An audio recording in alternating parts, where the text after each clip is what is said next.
বর্ধমান থেকে ফেরার পথে দুর্ঘটনার কবলে পড়েন মুখ্যমন্ত্রী মমতা বন্দ্যোপাধ্যায়। তার মাথায় চোট লেগেছে। তা নিয়েই বুধবার সন্ধ্যায় রাজভবনে যান মমতা। সেখান থেকে বেরিয়ে জানান, যেভাবে দুর্ঘটনাটি ঘটেছে তাতে তার মৃত্যুও হতে পারত। একটি গাড়ি 200 কিলোমিটার প্রতি ঘন্টা বেগে তার কনভয়ে ঢুকে পড়েছিল, যে কারণে তার চালক ব্রেক কষতে বাধ্য হন।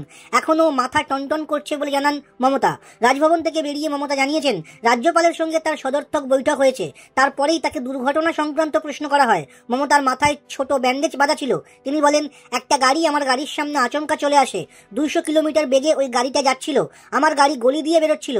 আমার চালক বুদ্ধিমানের মতো জোরে ব্রেক কষে। পুরো ড্যাশবোর্ডটা এসে আমার মাথায় লেগেছে। একটু রক্তও পড়েছে। এখন ফুলে আছে সামান্য। পরিস্থিতির বর্ণনা করতে গিয়ে মুখ্যমন্ত্রী বলেন, আমার গাড়ির কাঁচ খোলা ছিল। যদি কাঁচ বন্ধ থাকতো আমার মৃত্যু হতে পারত। কাঁচ ভেঙে ড্যাশবোর্ড সহ আমার সারা গায়ে ঢুকে যেত। মানুষের আশীর্বাদে বেঁচে গিয়েছি। আমি ওষুধ খেয়েছি, আপাতত হাসপাতালে যাচ্ছি না। কোন গাড়ি মুখ্যমন্ত্রীর কনভয়ে ঢুকে পড়ে সে প্রসঙ্গে মমতা কোনো মন্তব্য করতে চাননি।